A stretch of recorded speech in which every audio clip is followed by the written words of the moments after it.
기독교를 일컬어서 십자가의 신앙이라 그렇게 말합니다. 기독교 신앙을 한마디로 압축할 수 있는 것이 십자가 신학이라는 뜻이겠습니다. 그러면 오늘 우리가 예수님의 제자로 살아가는 데 있어서 가장 중요한 물음은, 그러면 도대체 우리는 십자가의 본질을 어떻게 이해하고 있느냐, 이것일 겁니다. 십자가의 본질이 뭐냐? 도대체 십자가의 본질이 무엇이길래 교회당만 건축했다 하면 꼭 건물에 십자가를 붙이고 모든 성도들이 기회 있으면 십자가 목걸이를 걸고 다니고 그렇게 하는가? 십자가가 무엇인가? 십자가와 예수님의 제자가 되어서 살아가는 삶과 그것이 무슨 관계가 있는가 하는 것을 오늘 본문을 다루기 전에 한번 생각해 볼 필요가 있습니다.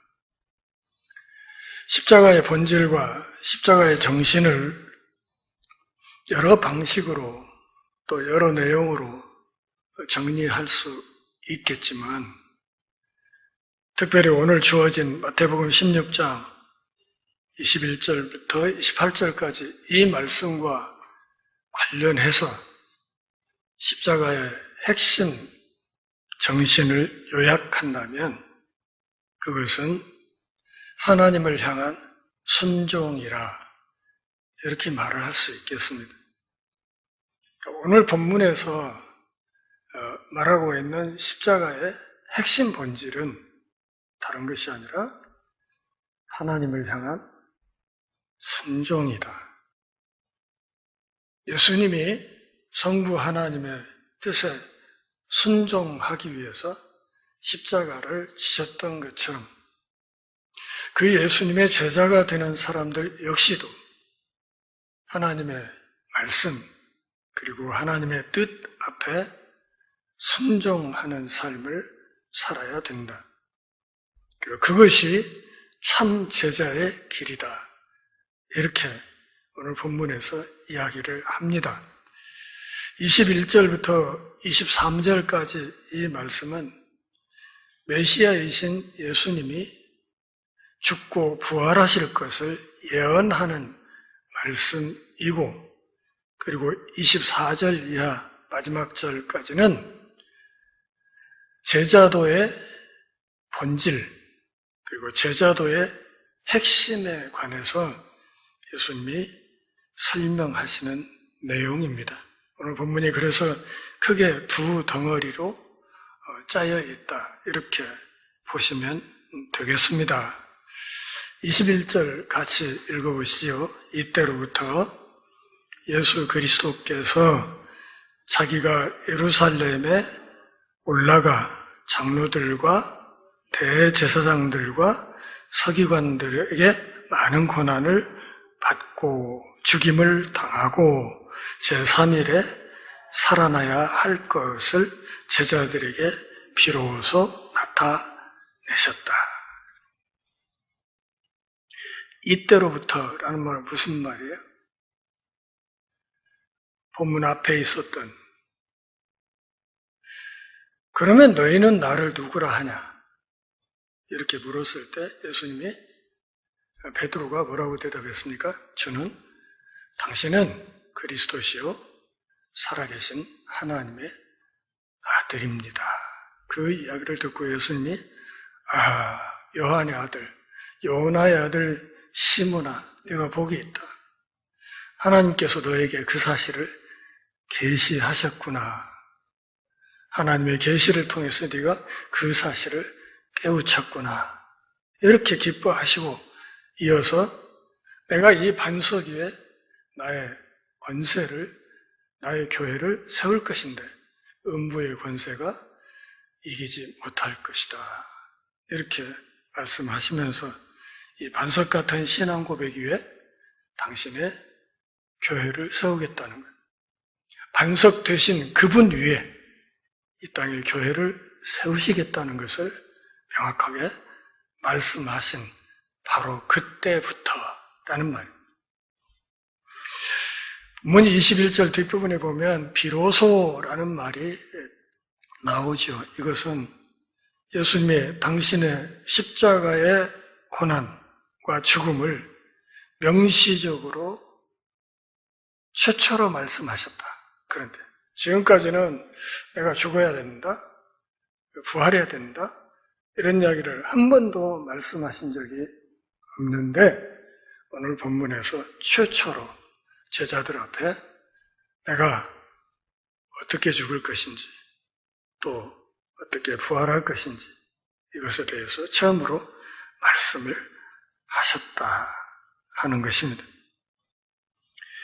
예수님은 당신의 죽음과 부활에 대해서 말씀하시면서 왜 죽어야 하는지 또 어떻게 죽어야 되는지 또 누구에게 죽임을 당할 것인지 이것을 명확하게 예언하셨는데 여러분 그 21절 끝부분에 보면 살아나야 할 것 이런 말이죠.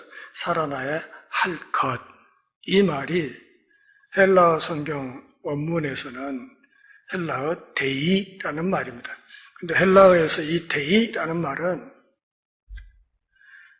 반드시 그렇게 돼야 된다는 뜻이에요. 그러니까 영어로 말하면 조동사 must 혹은 have to 혹은 강한 의무를 나타내는 should 이런 말로 번역이 되는 말이에요.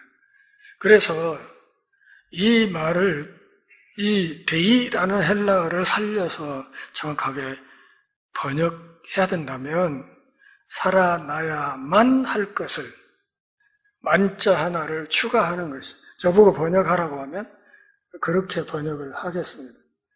살아나야만 할 것을. 그러니까 다른 길은 없다는 거죠. 반드시 그렇게 되어야 인류 구원의 대업이 완성된다. 이렇게 말씀하신 거예요. 다른 길은 없다는 거죠. 오직 십자가 한 길밖에 없다. 그런데 당신에게 이 십자가를 안겨줄 사람들이 어떻게 묘사되어 있습니까? 장로들, 대제사장들, 서기관들. 이 한 무리들이 누구예요? 국회 상임위원회 사람들이에요. 그러니까 이 세 무리가 모여서 이스라엘의 국회인 산헤드린을 구성하고 있는 사람들. 그러니까 이스라엘의 최고 의회인 산헤드린 공회원들이 앞장서서 당신을 십자가에 몰아 죽일 것이다. 그런데 죽는데 끝나지 않고 제3일에 살아난다. 이렇게 말씀하십니다. 이것이 반드시 이루어져야 되는 것이다. 다른 길은 없다. 이렇게 말씀하셨어요. 그분이 고난을 받고 죽임을 당한다 하는 이 말이 곧 예수님이 구약에서 말하고 있던 진정한 대제사장이다 하는 것을 말하는 겁니다. 백성의 죄를 끌어안고 대신 죽음 자리로 나가는 그것이 구약의 대제사장들이 하는 일이었잖아요. 그러니까 예수님이 진짜 대제사장이시다 하는 이야기를 은근히 함으로써 여기 있는 대제사장들 얘네들은 가짜다 그 이야기를 하시는 겁니다. 내가 얘네들에게 많은 고난을 받고 죽임을 당할 것이다. 그러나 제3일에 살아날 것이다. 이 당신의 십자가의 죽음과 부활을 예고하신 이 시점이 실제로 십자가를 지기 약 6개월 전입니다. 현재 시점은 십자가가 앞으로 6개월 뒤면 실제로 예수님 어깨에 지워지는 그런 때였습니다. 지금 예루살렘을 향해서 가고 있습니다. 십자가를 지러 가고 있는 길인데 그 여정이 6개월 남은 시점에서 최초의 이 예언을 제자들에게 하신 것입니다. 지금 하신 이 예언은 앞으로 6개월 뒤면 명확하게 성취된다 하는 사실을 미리 말씀을 하신 겁니다. 22절 보실까요? 베드로가 예수를 붙들고 항변하여 이르되 주여 그리 마옵소서 이 일이 결코 주께 미치지 아니하리이다. 이 일이 뭘까요? 여기 22절에 있는 이 일이 뭘까요? 십자가에서의 죽음을 말하는 거예요. 부활은 아니에요. 부활까지 반대하는 건 아니에요. 지금 베드로가 말하는 이 일은 산헤드린 공회원들로 인해서 그분이 십자가를 지고 죽는 것을 말하는 거예요. 그러니까 처음으로 내가 십자가를 지고 죽고 부활할 것이다 이렇게 말씀하시니까 베드로를 비롯한 제자들이 너무 큰 충격을 받은 나머지 예수님이 하시는 말씀을 제대로 안 들은 거예요. 그러니까 내가 이 사람들에게 죽을 것이다, 많은 고난을 당하고 죽을 것이다 이렇게 이야기를 하는 그 시점에서 이미 제자들의 머릿속은 하얘져 버린 거예요. 하얘져. 그리고 공황 상태에 빠져서 아무 소리도 안 들리는 거예요. 그 다음 이야기, 사흘 만에 내가 살아난다는 이야기는 아예 귀에 들어오질 않은 거예요. 이 일, 당신이 많은 고난을 당하고 십자가를 지고 죽다니요. 그런 일이 당신에게 일어나서는 안 됩니다. 그러니 당최 그런 말 허덜덜 마세요. 이렇게 얘기를 합니다. 근데 여기 항변하여 라는 이 헬라 원어의 뜻은 직역하면 예수를 붙들고 훈계하며 이런 뜻이에요. 예수님에게 훈수 두는 거죠. 뭔 소리, 그런 얘기 허덜덜 마세요. 어림 택도 없는 소리. 그런 일이 주님께는 일어나지 않을 겁니다. 왜? 저를 비롯해서 독수리 12형제가 있잖아요. 뭐 이런 얘기예요. 우리가 당신을 지켜드릴 텐데 뭔 그런 이야기를 허덜덜 말아요. 당신 죽을 리가 없어요. 이렇게 이야기를 한 거예요. 더 정확하게 번역하면 베드로가 나서서 예수님의 멱살을 붙들고 죽어? 누구 맘대로? 안 돼. 당신 죽으면 안 돼. 왜 안 돼요? 죽으면 나는 뭐 되냐 이거지. 배도 버리고 어부의 삶을 포기하고 당신을 지난 3년간 죽어라 하고 따라다니면서 이제 제 양반 예루살렘 올라가면 대권 잡을 것이고 그러면 그 밑에 앉아서 다 한 자리씩 할 거라고 예상하고 죽어라 하고 쫓아다녔는데 죽어버린다고? 그러면 은는 뭐요? 닭 줬던 개요 뭐요? 그러면 안 되지. 그런 일이 생기면 안 되는 거지. 이래가지고 예수님이 멱살을 붙들다시피 하고 누구 마음대로 주고 안 돼. 당신 죽으면 우리는 못 되라고. 안 돼. 그러면 안 돼. 이렇게 얘기를 한 거예요. 베드로가 예수님을 사랑할까요? 안 할까요? 사랑해요. 사랑하는 마음으로 지금 저 양반이 죽는다고? 그거 죽는 거 막아야지. 미워하는 마음으로 하는 말이 아니야. 예수님을 사랑하는 마음으로 하는 거예요. 하는 거예요. 여러분 빌립보서 1장 9절 한번 보세요. 사도 바울이 기도하면서 뭐라고? 너희 사랑을 무엇으로 풍성하게 해야 된다? 지식과 모든 총명으로 풍성하게 된다. 그러니까 사랑 자체만으로는 한계가 있다는 뜻이에요. 주님을 사랑하는 마음 틀림없어요. 그런데 거기에 지식과 총명이 뒷받침되어야 그게 진짜 사랑이 되는 거예요. 베드로는 주님의 안전에 대해서 깊이 고민하고 있었고, 그러기에 베드로의 이 충고는 매우 진실하고 사랑스러운 마음에서 나왔다고 봐야 됩니다. 그러나 중요한 것은 진실한 것만으로는 충분하지 않다는 것입니다. 사랑은 지식과 총명으로 이해와 결합되지 않으면 잘못된 방향으로 나아갈 수 있습니다. 사랑한다는 것만으로는 충분하지 않습니다. 왜요? 예레미야서 17장 9절에서 보듯이 만물 가운데서 가장 부패한 것이 뭐라? 사람의 마음이다. 주님을 사랑하는 마음으로 베드로가 당신 죽으면 안 된다고 막아서고 있지만, 그러나 베드로의 마음은 미안하지만 썩어 있다는.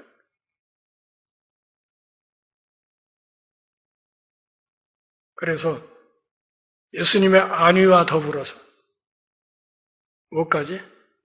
자신의 밥그릇까지 생각하게. 저 양반 죽어버리면 우리는 완전히 그냥 닥쳤던 개가 된다고 그렇게 생각했기 때문에. 그래서 예수님에게 강력하게 막아서면서 이 일은 결코 당신에게 미치지 못합니다. 절대 당신 죽으면 안 됩니다. 이렇게 얘기를 한 것입니다. 23절 같이 읽어요. 예수께서 돌이키시며 베드로에게 이르시되 사탄아 내 뒤로 물러가라. 너는 나를 넘어지게 하는 자로다. 네가 하나님의 일을 생각지 아니하고 도리어 사람의 일을 생각하는도다 하시고. 사람의 일이 뭐예요? 네 밥그릇, 그런 말. 하나님의 일을 생각하는 게 아니라 너 지금 네 밥그릇 생각하고 있잖아. 네 밥그릇 때문에 나를 막는 거잖아. 그래서 베드로를 향해서 뭐라고? 사탄아, 내 뒤로 물러가라. 이렇게 얘기를 했습니다. 지난주 본문에서 베드로에게 이 반석 위에 내 교회를 세운다 했을 때 천주교에서는 베드로를 초대 교황으로 본다고 했죠. 그렇게 성경을 보기로 하면 초대 교황은 뭐예요? 오늘 본문 23절에 의하면 이거 사탄이지. 근데 성경 그렇게 읽는 게 아니에요.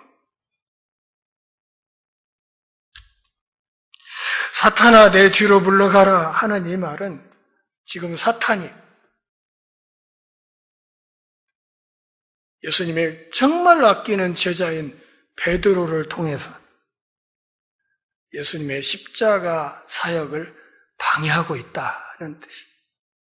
다시 말하면 베드로 뒤에 숨어서 활동하고 있는 사탄을 예수님이 보셨고, 그리고 그 사탄의 꼼수에 넘어가지 않았다 하는 것을 말하는 것입니다. 사탄아 내 뒤로 물러가라. 십자가는 왕관보다 먼저 와야 된다고 주님이 말씀하고 있습니다. 베드로의 신앙 고백이 하늘에 계신 아버지의 계시를 통해서 나온 것이었지만, 그가 예수님의 십자가의 여정을 방해하면서 예수님을 꾸짖듯이 했던 이 말은 그의 인간적인 생각에서 나온 것이었습니다. 예수님의 십자가를 지지 못하도록 막는 것이었습니다.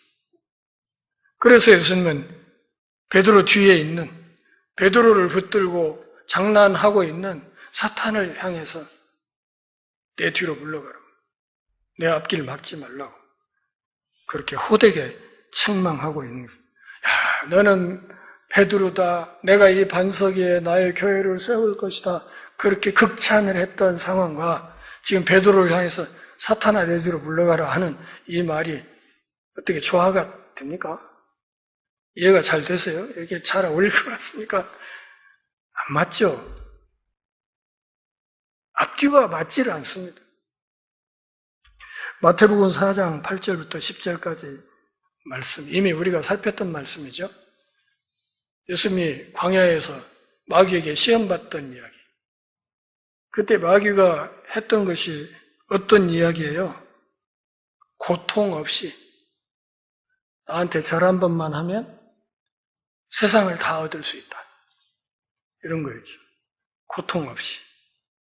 그냥 간단히 엎드려서 나한테 절 한 번만 하면 그 절하는 거 어려워? 별거 아니잖아. 운동삼아 한번 해봐. 운동삼아 나한테 절 한 번만 해. 그러면 천하 영광 다 얻을 수 있어. 그러니까 고통 없이 천하 영광을 얻는 길이 있다. 당신 꼭 그 십자가 그 고통스러운 길을 갈 거야? 그러지 마.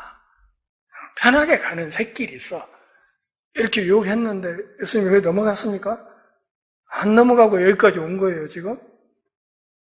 그런데 이 마귀가 다시 나타나서 베드로를 앞세워서 잡고 흔들면서 그 십자가의 길을 피해가라고 지금 예수님을 유혹하고 있는 거예요. 그 예수님이 베드로를 향해서 내 뒤로 물러가라. 그렇게 이야기를 하신 거죠. 빌립보서 2장 2절과 3절 그리고 3장 19절 20절 말씀을 보면 십자가의 원수 다른 것이 아니라 땅의 것을 생각하는 땅의 것. 땅의 것이 뭐예요? 자기 밥그릇이죠. 땅의 것 생각하고 자기 밥그릇 생각하고 이것이 위의 것을 생각하지 못하게 만드는 거예요. 그래서 골로새서 3장 2절에서 사도 바울은 위의 것을 생각하고 땅의 것을 생각지 말라고 그렇게 누누이 당부를 했습니다. 위의 것. 하나님 나라의 가치를 생각해라. 하시. 하나님 나라의 가치. 그게 뭐냐? 그걸 생각하고 그것이 이해가 되면 그 길에 목숨을 걸고 달려가라고 말하고 있는 것입니다. 고난 뒤에 영광이 있다고 예수님은 말하지만 사탄은 지금 베드로의 입을 통해서 뭐라고? 고난 없는 영광이 가능하다고 그렇게 예수님을 홀리고 있는 것입니다. 베드로는 인간의 편견과 서기관과 바리새인들의 누룩의 영향을 너무 많이 받았습니다. 그래서 예수님이 십자가 이야기를 하자마자 즉각 치고 나오면서 반대 의견을 낸 겁니다. 그러면 안 돼요. 당신 죽으면 안 되는 거예요. 절대 죽으면 안 돼요. 예수님은 내가 반드시 죽어야 된다 했는데 베드로는 절대 그런 일이 생기면 안 돼요. 이렇게 이야기를 한 거예요.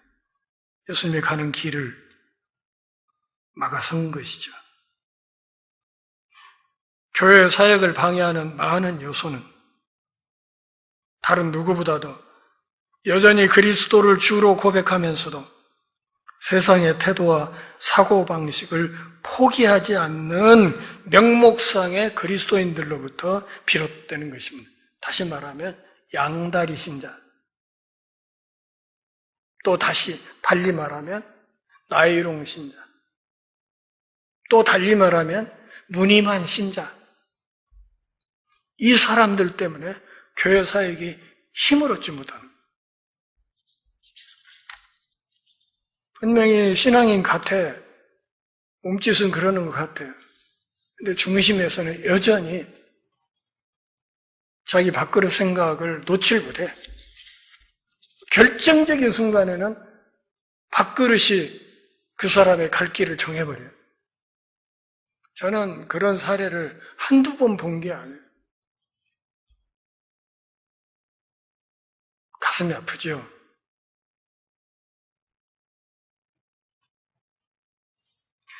마가복음 8장 33절에서도 같은 책망을 하세요. 예전에 마귀를 책망했던 것과 똑같은 방식으로 베드로를 책망하십니다. 이거 왜 하나님의 일을 생각 않고 사람의 일만 자꾸 생각하는 거야? 내가 이렇게 하면 하나님 나라가 어떻게 될까? 내가 이렇게 생각하면 주의 몸된 교회가 어떻게 될까? 이걸 생각하는 게 아니라 내가 어떻게 해야 내 밥그릇이 안정되게 유지될까? 어떻게 하는 것이 내 입지가 굳어질까?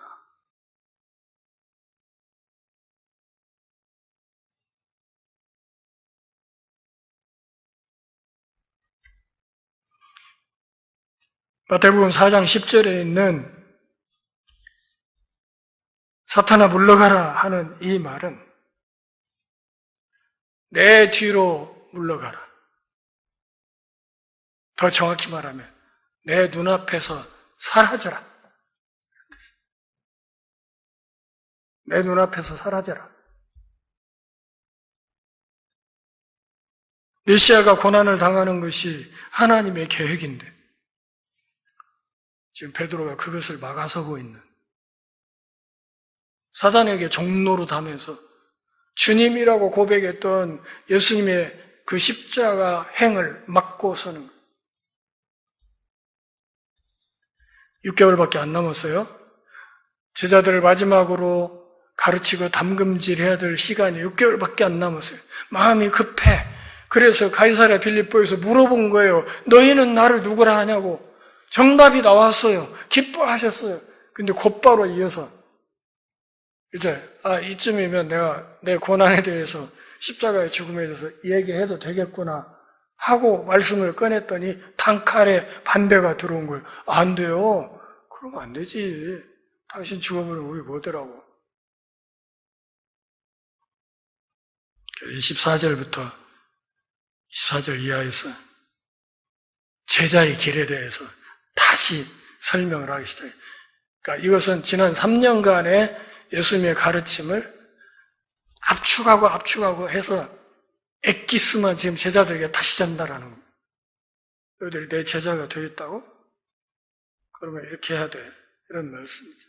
그러면서 제자도의 대가가 어떤 것인지, 제자가 된다는 것, 예수님의 제자가 되어 살아간다는 것이 어떤 대가를 지불해야 되는 것인지, 그리고 그 대가를 지불한 뒤에 어떤 하나님의 은혜를 받게 되는지에 대해서 예수님이 추가로 자세하게 설명을 하십니다. 24절은 여러분 암송하시는 게 좋을 것 같아요. 이에 예수께서 제자들에게 이르시되 누구든지 나를 따라오려거든 자기를 부인하고 자기 십자가를 지고 나를 따를 것이니라. 자, 앞에 베드로를 책망했던 내용과 연결지어서 제자도의 핵심을 세 가지로 말씀하셨어요. 첫째, 자기를 부인해야 된다. 두 번째, 자기 십자가를 짊어져야 된다. 셋째, 그리고 예수님을 계속 따라댄다. 예수님과 동행해야 된다. 평생. 지금 그걸 세 가지를 얘기를 했어요. 이것을 앞에 베드로를 책망했던 내용과 견주어서 다시 정리하면 이렇습니다. 지금 베드로를 비롯한 제자들은 자기를 챙기고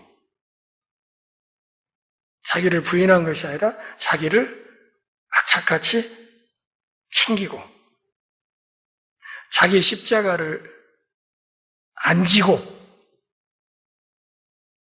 그리고 예수님을 따르는 것이 아니라 예수님 앞을 막아서고 그러고 있다는 거예요. 그러니까 제자도의 본질과 180도 다른 방향으로 베드로의 답이 나갔다 그 말이죠. 예수님을 따른다는 것은 그분의 곁에서 그분 뒤를 따라가는 것이 앞장서는 것이 아니라는 거예요. 그런데 앞장서 나가서 돌아서 가지고 가는 길을 막았다 이거죠. 애들 그러면 안 된다. 그런 일. 제가 육군 보병장교 출신인데요. 보병장교의 구호가 나를 따르라예요. 나를 따르라. 여기에 왼쪽 견장에 나를 따르라라는 그 마크가 군복 어깨 위에 붙어 있었어요. 여기에는 보병 마크가 붙고 보병 나를 따르라. 돌격 앞으로 나를 따르라. 요즘 사병들은 뭐라고? 너만 앞으로. 요즘 구인들 그렇잖아요. 너만 앞으로, 돌격 앞으로 오면 너만 앞으로. 나를 따르라. 이게 예수님의 핵심적인 부름이에요. 제자 되고 싶어? 나를 따라와. 그리고 네 십자가는 지고 와야 돼.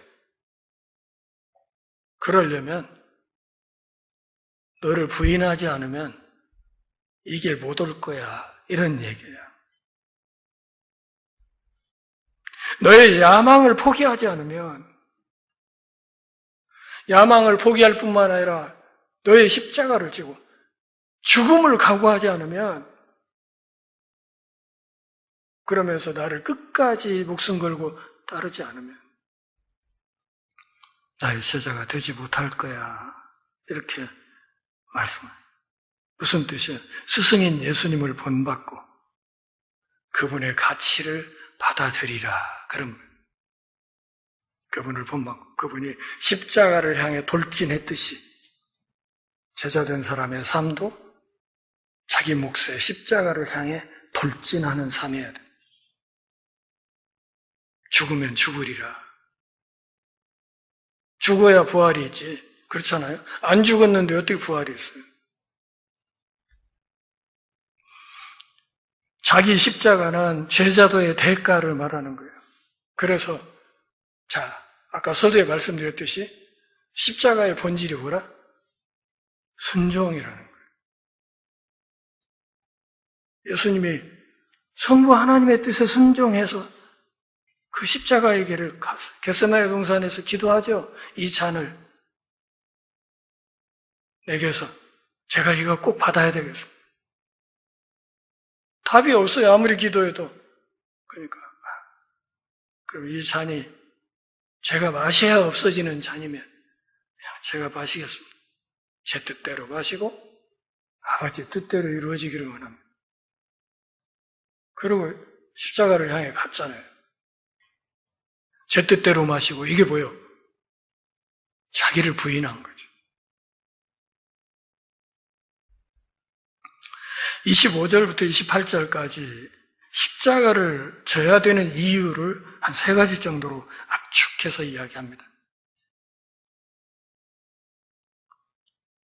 여기서 딱 끊어서 할까 생각했는데 그냥 빨리 마무리를 할게요. 십자가를 져야 되는 이유. 다시 말하면 목숨을 지키는 진짜 방법이 무엇인가? 25절 뭐라고 합니까? 누구든지 제 목숨을 구원하고자 하면 이럴 것이다. 제 목숨이 뭐예요? 자기 밥그릇이죠? 자기 밥그릇을 지키려고 하면 잃을 거다. 누구든지 나를 위하여 제 목숨을 잃으면 자기 욕망과 자기 밥그릇을 포기하면 어쩔 것이다? 찾을 것이다. 십자가를 지는 첫 번째 이유 25절 자기 영혼을 구할 수 있다. 참 생명에 이를 수 있다. 예수 안에 있는 새 생명을 얻을 수 있다. 어떻게 해요? 자기 십자가를 져야. 그래야 그분 안에 있는 새 생명이 주어진다. 두 번째, 26절. 사람이 온 천하를 얻고도 제 목숨을 잃으면 무엇이 유익하리요? 사람이 무엇을 주고 제 목숨과 바꾸겠느냐? 25절, 26절에 제 목숨이란 말이 4번이나 나와요. 제일 중요한 게 뭐예요? 내 목숨이죠. 내 목숨이 없으면 우주 전체가 의미가 없어. 사실 그렇지 않습니까? 제일 중요한 게 우주에 하나밖에 없는 목숨이에요. 이것을 잃을 각오를 한다. 왜? 두 번째 십자가를 지는 이유 26절 하나님 나라의 영혼의 가치가 그만큼 높다는 거죠. 하나님 나라에 머무는 영혼의 가치, 그것은 온 천하보다 큰 것이다. 온 천하가 뭐예요? 대권이라고 생각하시죠. 대권을 잡고 이 세상에 살아간 거. 대통령 되어서 살아가면 뭐 부러울 게 없잖아요. 공짜로 해외여행 막 다니고 좋잖아요. 그런데 그래 본들 하나님 나라 안에서 우리가 누리게 될 참 생명, 그것과는 비교 불가다. 세 번째, 27절, 인자가 아버지의 영광으로 그 천사들과 함께 다시 온다. 그때 각 사람이 행한 대로 갚을 것이다. 이렇게 얘기를 했습니다. 세 번째 십자가를 지는 이유, 하나님 나라의 영원한 생명을 상속하게 된다. 그 나라를 상속하게 된다. 그 나라의 상속자가 된다. 우리가 유산으로 물려받을 이것은 세상에 잠깐 있다 없어질 그런 것들이 아니라 그런 얘기예요. 그러면서 다시 오시면 뭐 하시겠다? 행한 대로 갚을 것이다. 하나님의 책임 추궁이 있을 것이다. 동시에 책임 추궁과 동시에 충성한 종들에게는, 충성한 제자들에게는 보상도 있을 것이다. 그걸 말하는 거예요. 보상과 책임 추궁이 있다. 모든 선택에는 책임이 따른다. 행함이 뭐예요? 행함으로 구원을 얻는다? 그런 표현보다는 행함은 예수님이 요구하시는 그 제자도의 표준에 대한 우리의 응답을 말하는 거예요. 그래요. 조건이 그래도 힘들겠지만 제가 그 길 가겠습니다. 힘들어도 제 몫의 십자가 끝까지 지고 가겠습니다. 끝까지 당신과 동행하겠습니다. 이렇게 이야기를 하는 거예요. 로마서 2장 6절부터 10절까지 해서 행한 대로 보응한다 하는 이야기를 하고 있습니다. 하나님의 심판에 대해서 사도 바울이 분명하게 설명을 하고 있습니다. 에베소서 1장 13절, 14절에서 우리가 성령으로 인치심을 받았는데 우리 기업의 보증이 되신 분이 누구다? 예수님이시다. 우리 기업이 뭐예요? 우리가 물려받는 유산, 하나님 나라. 하나님. 그 유산의 보증이 예수님이시다. 그래서 우리가 예수를 믿는 것입니다. 28절에서 이렇게 말씀해요. 아멘! 내가 너희에게 말한다. 여기 서 있는 사람 중에 죽기 전에 인자가 그 왕권을 가지고 오는 것을 볼 자들도 있느니라. 죽기 전에라는 말은 그리 오래지 않아 그런 뜻이에요. 곧 머지않아 볼 자들도 있을 것이다. 그러면 예수님이 그 왕권을 가지고 오는 것이 뭘 말할까요? 어떤 사람들은 이어지는 변화산 사건을 말한다 이렇게 보는 시각도 있지만 전 그렇게 보지 않고 아마도 예수 그리스도의 죽음과 부활, 승천 그리고 이어지는 오순절 성령 강림을 말하는 것으로 그렇게 이해가 됩니다. 실제로 예수님이 이 이야기를 들었던 사람들 그런 거 다 경험했잖아요. 예수님이 십자가의 죽으심도 목격했고 부활도 목격했고 승천도 목격했고 오순절 성령 강림 때 그분의 영이 제자들에게 임하는 것도 다 죽기 전에 봤잖아요. 그렇게 이해하는 것이 좋을 것 같습니다. 재림은 참 제자들에게는 큰 기쁨의 날이 될 것이지만 그렇지 않은 사람들에게는 참으로 무서운 슬픔의 날이 될 것입니다. 사랑하는 동역자 여러분, 예수를 왜 믿습니까? 그리고 일상의 삶에서 어떻게 자기를 부인하고 있습니까? 어떻게 그분을 따르고 있습니까? 내 삶의 테두리 안에서 예수님의 제자로서 하나님 나라의 향기가 어떻게 나고 있는가? 두 가지 물음으로 압축할 수 있겠습니다. 본문 앞에서 그러면 너희는 나를 누구라 하느냐? 오늘 본문에서는.